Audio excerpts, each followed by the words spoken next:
4 match தோத்துட்டா 4000 குத்தம் சொல்ல வேண்டியது. டேய், நம்ம ஒட்டுமொத்த சைல்டுடையும் மெமரபிள் ஆக்கின மஞ்சள் கூட்டண்டாது. ஒரு வாட்டி சறுக்கிட்டா சோலி முடிஞ்சிடுமா? நம்ம ஒட்டுமொத்த ஸ்ட்ரெஸ்ஸையும் ஓவர் நைட்ல கிளியர் பண்ண பாய்ஸ் அவங்க. இப்போ அவங்க ப்ரெஷர்ல இருக்கும் போது அவங்க கூட இருக்கிறது தான் கரெக்ட்.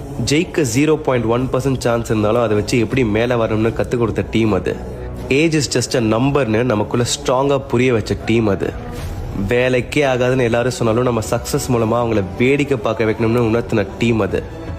கப்புக்காக ஆடினவங்க இல்லை, ஆடியன்ஸ் விசிலுக்காக ஆடின டீம். சிஎஸ்கே தோத்ததுக்காக கண் கலங்கினவங்க கம்மி, சிஎஸ்கே ஜெயிக்கிறத பார்த்து ஹாப்பினஸ்ல கண் கலங்கினவங்க ரொம்ப அதிகம். அதெல்லாம் மற்றவங்களுக்கு புரியாது. It's a special CSK feeling. இப்போ மறுபடியும் ஒரு setback. It's okay, will roar soon. Comeback கொடுக்குறீங்களோ இல்லையோ, will love you forever. நீ ஆடுத்தலை, பார்த்துக்கலாம்.